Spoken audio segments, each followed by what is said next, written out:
Bonsoir, bienvenue à l'Atelier Librairie, le livre Voyageurs animé par Fabienne Roch et moi-même, Bruno Lalonde. Nous sommes à Montréal le 16 mai 2022. Alors peut-être la vidéo que vous allez entendre va vous sembler assez négative. Et les quelques amis qui me font l'honneur de m'écouter, parfois soir après soir, je dois vous avouer, je suis admiratif devant votre assiduité et devant votre générosité. Eh bien, vous avez compris que par divers signes, et même hier, ça a été plutôt un passage aux aveux, vous avez compris que je traversais une période difficile, qui est dans l'ordre des choses, cependant. C'est le genre de choses que tout homme, toute femme rencontre dans sa vie si sa vie suit le cours normal des choses. Parfois, certaines épreuves nous sont imposées hâtivement dans l'existence. Et d'autres, un rythme normal, ce qui n'en demeure pas moins des épreuves. Alors, n'allez pas croire que ce que je vais vous dire, à quelque part, c'est teinté par une sorte de fragilité ou une sorte de grande tristesse qui est un peu l'état de mon esprit depuis quelques semaines déjà. Et comme je le confiais à une amie de ma propre mère, je me sens comme dans un carrousel émotionnel et que j'étais sur un petit cheval. Vous savez, on tourne, mais en même temps, on monte et on descend et tout en tournant. Alors, je traverse des périodes de sérénité et des périodes parfois plus de colère même.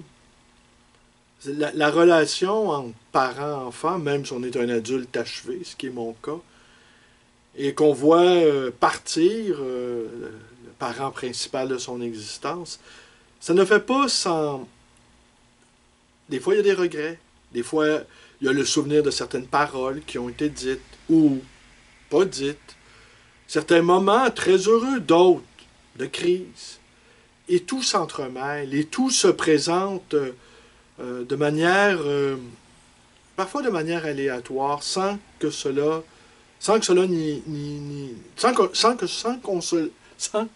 qu'on ne s'y attende. Alors, de quoi je vais vous parler ce soir? Eh bien, je pense que nous sommes, en fait, j'ai cette impression que la quasi-totalité des gens ont cette impression de vivre sur un volcan. Volcan qui fume et qui même laisse échapper ici et là des éclats de pierres volcaniques. Et on ne sent pas qu'il est entré en ébullition, mais on sent que la Terre est sourde de quelque chose de profond, de brûlant et d'extrêmement dangereux. Vous savez, à la librairie, il y a toutes sortes de gens qui fréquentent la librairie. Et il y a toutes sortes de gens qui fréquentent les librairies. Et ce n'est pas... les gens qui fréquentent les librairies, la plupart du temps, s'intéressent à toutes sortes de choses. Et pas aujourd'hui, mais il y a quelque temps, j'ai entendu quelqu'un, et je ne peux pas rien vous donner aucune piste, mais c'est quelqu'un... Ma source est excellente. D'accord? Sachez simplement que la source, elle est excellente. C'est une source digne qui est au-dessus de tout soupçon. Eh bien, les Canadiens, les services de renseignement canadiens et américains s'attendent à une guerre nucléaire. Voilà, c'est dit. Ils s'attendent à cela et ils constatent que la garde rapprochée de Poutine, qui était déjà pas très nombreuse, cette garde, eh bien, diminue de plus en plus. Et que Poutine, ça on a pu s'en apercevoir, pas besoin d'être un grand expert des conditions de la politique internationale, eh bien, Poutine est mal renseigné. Mais ce qui me révélait ma source aussi, les Européens étaient mal renseignés aussi. Les services de renseignement français, vous le savez, le responsable a été congédié par Macron. Et celui de l'Allemagne serait sur le point d'être congédié. En tout cas, il est assis dans un fauteuil éjectable. Je peux concevoir que beaucoup de gens sont non seulement sceptiques, mais jugent que il était peut-être encore temps de mettre fin à cette escalade, la désescalade. Et vous avez sans doute lu avec intérêt peut-être l'article d'Henri Guénaud publié dans le journal Le Figaro et dont le titre « On marche vers la guerre comme des somnambules ». Et c'est à partir de ce livre de Christopher Clark, Les Somnambules, qui relate comment la Deuxième Guerre mondiale a éclaté. D'événements en apparence anodins, il y a eu une sorte d'enchaînement fatal et qui aurait pu être évité. Mais rendu à un certain niveau d'imprévisibilité de part et d'autre, hein, quand un bloc d'adversaires n'arrive plus à comprendre ce qu'a l'autre en tête, et c'est de part et d'autre, eh bien, la situation peut devenir extrêmement dangereuse. Et ce que disait, pour résumer très brièvement l'article d'Henri Guénaud, c'est que nous sommes en face d'un dilemme tragique. Est-ce qu'on est-ce qu'on doit retrouver coûte que coûte une manière de négocier avec Poutine? Est-ce qu'on doit offrir des gages que nous souhaitons la désescalade? Et que de ne pas se poser la question, comme Guénaud semble dire, eh bien, nous entraîne dans un processus qui pourrait nous conduire à une guerre mondiale avec des conséquences inimaginables. Alors, si je reviens à l'assertion du début, eh bien, dans le cas des Américains et des Canadiens, c'est une possibilité qu'ils envisagent très sérieusement. Alors, on peut réfléchir à qu'est-ce qui est arrivé, qu'est-ce qui aurait pu arriver, quelle décision aurait pu être prise. Une question qu'on peut se poser aussi, si Hitler avait disposé de l'arme nucléaire, le premier, l'aurait-il utilisé? Oui. Est-ce que l'usage de l'arme nucléaire lui aurait conféré la victoire? La réponse est oui. Alors, que faire devant ce dilemme? Est-ce qu'on doit, comme le laisse sous-entendre Guénaud, offrir des concessions ou des gages? Faire comprendre à Poutine qu'on est prêt d'une certaine manière, à laisser tomber un peu l'Ukraine. Mais est-ce que cette concession faite sur le dos d'un autre peuple serait suffisante pour apaiser le courroux de Poutine et son envie d'en découdre avec le bloc occidental? Et ce qui est... je ne sais pas, mais je pense que Guénaud a tort, personnellement, après l'avoir lu attentivement. Je pense qu'il a tort. Je comprends la nécessité d'énoncer clairement ce dilemme tragique, mais l'exemple évoqué d'Hitler nous... Alors, dès le départ, Poutine a dit « Si je ne gagne pas, je fais exploser des bombes. » Ça a été dit clairement. Si je ne gagne pas, je vais prendre tous les moyens à ma disposition, quoi que vous fassiez, quoi que vous en pensiez, pour gagner. Est-ce que c'était du bluff? Est-ce que lui-même a fini par croire à son propre bluff? Parce qu'il y a toute cette ivresse mentale, il y a toute cette ivresse de puissance, il y a l'honneur, hein, la fierté, ce que, en fait, les pays occidentaux depuis longtemps ont oublié.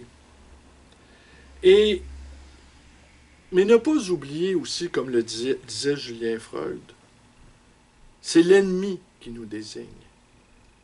Et les ennemis des démocraties libérales sont très nombreux, tout en étant envieux, tout en étant jaloux, et tout en ayant envie, l'envie qui est au cœur de pratiquement toutes les actions humaines, eh bien, ils ont envie de posséder le même genre de vie, le même mode de vie que le nôtre, tout en conservant un certain nombre de leurs traditions. Mais la question de la préservation des traditions dans certains pays conservateurs, dirions-nous, eh bien, elle est peut-être secondaire quant aux prueries de l'envie. Et que la préservation de certains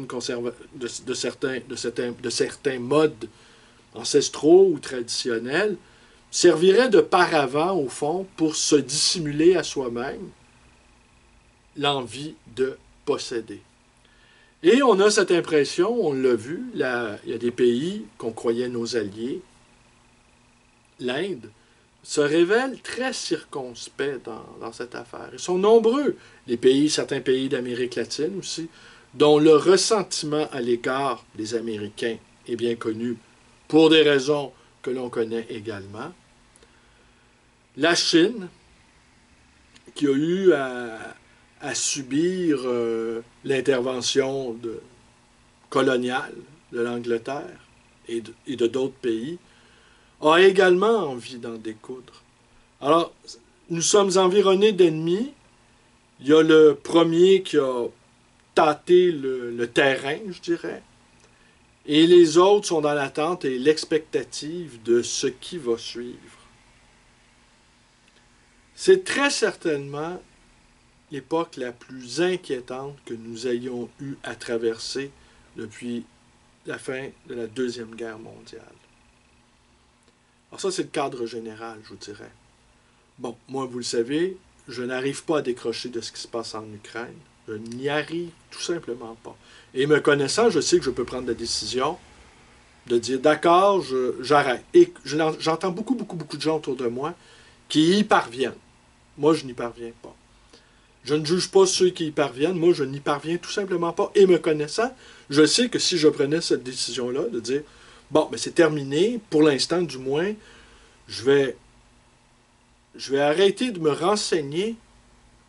Ça ne prendra pas 2 heures que je vais aller me renseigner. Parce que les choses se déroulent à une vitesse folle. Et on sent aussi également le fait que Poutine, n'arrivant pas à ses fins, il est vraisemblable qu'il devienne de plus en plus dangereux, de plus en plus teigneux. Et au fur et à mesure que la défaite s'annonce devant lui, il est possible que l'on doit craindre d'une certaine manière le pire. Alors le tableau général, il est mauvais. Il est extrêmement mauvais. Et je sens aussi autour de moi que les gens tentent d'arracher des moments de plénitude. Je ne les blâme pas. J'en fais autant là-dessus. Des moments de bonheur comme si on pressentait tous que nous étions à la veille de quelque chose, de quelque catastrophe ou de cataclysme d'une grande ampleur.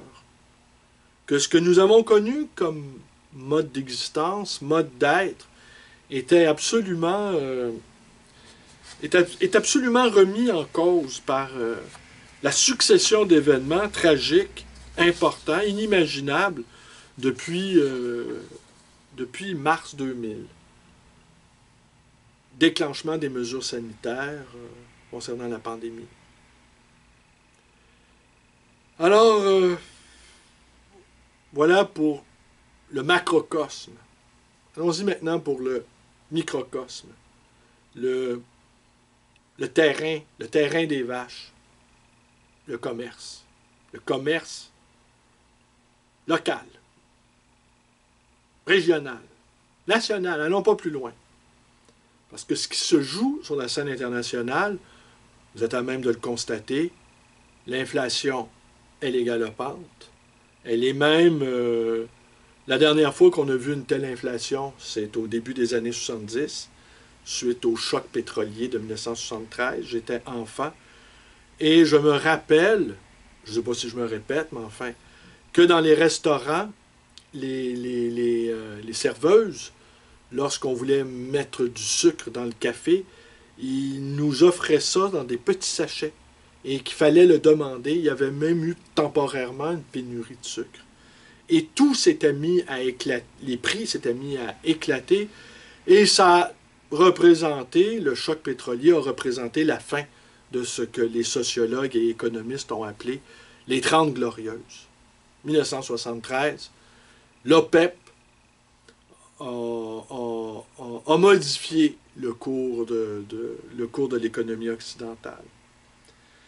Alors, ce qui est en train de se tramer, les mesures gouvernementales qui ont soutenu les PME, les petites et moyennes entreprises au Québec, ont pris fin dans la majorité des cas, et certains prêts octroyés sont sur le point non pas d'arriver à échéance, mais de commencer à rembourser. Or, inflation, début de récession, insécurité générale, ces entreprises, vraisemblablement, ne parviendront pas à rembourser, en tout cas, les prêts octroyés. Tant et si bien que, au Québec seulement, 18 000 PME, petites et moyennes entreprises, risquent de faire faillite dans les prochains mois, prochaines années, 1 an ou 2. 18 000, c'est une entreprise sur 7, et 15% des entreprises qui risquent la fermeture.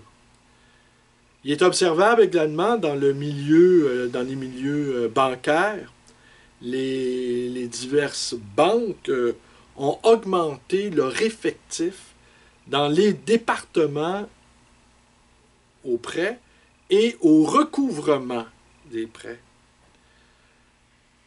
Et également, la hausse des frais, la hausse des pourcentages de prêts hypothécaires vont contribuer à aggraver la situation de beaucoup de propriétaires qui ont contracté des emprunts avec des taux variables, qui en tout cas depuis quelques années, sont nettement plus avantageux que les taux fixes. Et déjà, les syndics de faillite ont enregistré ce printemps la plus grosse hausse de propositions d'affaires ou de faillite directe depuis 1991. Et 1991, nous étions tout de même dans l'euphorie du nouvel ordre mondial où le bloc occidental, les Américains à leur tête, avaient réussi à gagner sur le régime soviétique. La guerre rapide gagnée également en Irak par les coalisés avait contribué à une atmosphère d'enthousiasme et on a eu une récession assez sévère pour qui l'a connue. Et tant et si bien que cette récession-là a fait de telle sorte que Bill Clinton a battu l'ancien directeur de la CIA, George Bush, père, à cause de l'économie. It's economy, stupid, avait-il dit. Alors, je n'en parlerai pas ce soir, mais pour ma part, déjà, je suis à réfléchir comment administrer une toute petite entreprise, une TTPE, très, très petite entreprise, où je n'ai pas d'employé, j'ai une personne qui travaille de temps en temps à temps partiel.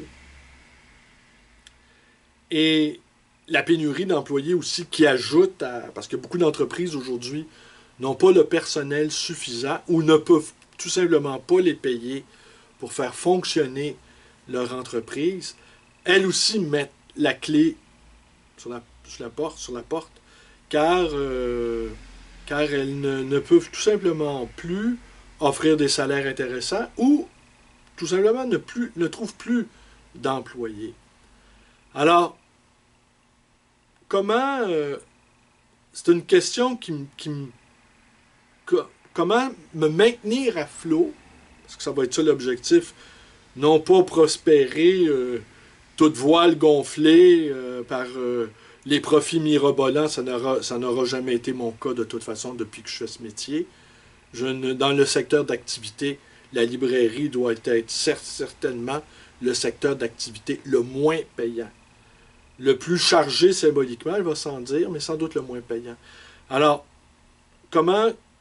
Et j'ai commencé une réflexion, et je vous invite à vous-même, dans vos vies personnelles, dans vos vies, comment vous allez passer à travers l'énorme crise qui est en train non pas donner ses fruits, mais qui est en train de monter en puissance. Et on ne sait trop jusqu'où ça va aller. Évidemment, il y a le pire des scénarios qui a été évoqué en début de vidéo. Mais il y a d'autres scénarios tout aussi, pas tout aussi négatifs, mais très, très négatifs. Des scénarios de ce que les économistes appellent la stagflation, c'est-à-dire à la fois stagnation d'économie, les affaires ne sont pas au rendez-vous, et l'inflation monte. C'est la peste et le choléra dans un même mouvement. Et en ce moment aussi, on assiste déjà depuis quelques semaines à une importante chute boursière, entre autres aussi à cause des taux d'intérêt qui vont monter, à cause aussi que le financement pour les entreprises, les emprunts vont devenir de plus en plus exhaustifs. Peut-être pour les gouvernements, l'inflation fait que l'énorme dette que les gouvernements ont contractée pour venir en aide aux entreprises, justement, pendant la pandémie, l'inflation va faire de telle sorte que les dettes gouvernementales en elles-mêmes vont être minorées par l'inflation. Mais s'il y a un nombre considérable de citoyens et d'entreprises tombent en faillite, ça se peut que finalement, au bout du compte, ça soit somme nulle. Et puis rajouter aussi que tout ça, tôt ou tard, va engendrer une crise sociale majeure où les possibilités de voir une montée des extrêmes, tant à droite qu'à gauche, soient tout à fait de l'ordre du possible. Alors, je suis désolé de vous offrir une vidéo aussi négative, mais en boutade, j'ai des gens, l'autre fois on rigolait, il y avait 2 personnes à la librairie qui avaient fait HEC, qui étaient... et moi, je leur disais que, bon, j'avais jamais suivi de cours d'administration. Et que la plupart, en fait, eux me disaient, des entrepreneurs n'avaient pas fait HEC. Et que il y a la catégorie des théoriciens et il y a les pragmatiques, ceux qui font du terrain. Moi, je suis un homme de terrain, assurément. Et je jongle beaucoup à comment j'ai quelques idées. Je pense aussi le fait que la librairie étant... je vais y revenir peut-être demain ou après-demain.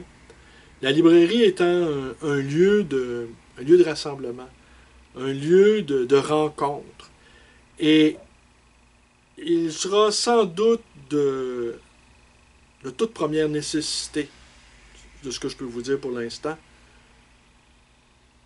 de trouver le moyen de créer des liens avec les gens. Ça va devenir extrêmement important. Des petites cellules, ne pas travailler sur les grands ensembles, travailler sur des petits ensembles. L'économie locale, l'économie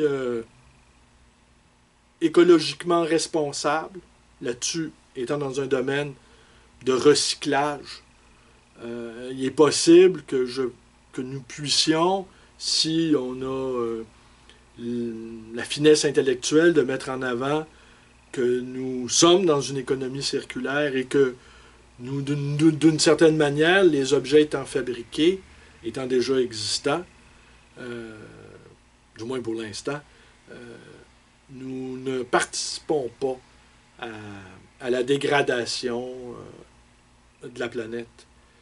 Et le fait non plus de ne pas avoir d'employés. Bon, je ne crée pas d'emploi, mais ça fait que je suis capable d'assumer seul les conséquences de mes décisions. Et ça aussi, je pense que la possibilité de prendre des décisions qui nous touchent directement, eh bien, va devenir extrêmement importante dans les prochains mois. Alors, je vous invite à réfléchir comment créer des liens autour de vous, comment vous désentraver. Si vous avez des mauvaises habitudes de vie, de les perdre, ou en tenter de les perdre en tout cas, d'avoir beaucoup de discipline, beaucoup de lecture, pas trop de vidéos, ou les bonnes, pas trop d'ordinateur, un peu de mettre le corps en mouvement, de toutes les manières possibles, mais sans excès, va sans dire. Et dans les prochains jours, je vais essayer de vous proposer un certain nombre de manières, si évidemment vous êtes d'accord avec la lecture plutôt négative que je fais de la situation actuelle, de proposer une sorte de diététique. Ce que j'avais appelé il y a 10 ans, la diététique de l'insurgé. L'insurgétique. Et j'ai répété ça à l'envi suite à Edgar Morin et Patrick Vivray, de remplacer, je sais, je me répète, mais c'est pas important, ce qui compte vraiment doit être répété, de remplacer le binôme excitation-dépression par intensité-sérénité. Alors, ce qu'on le fait, on le fait intensément.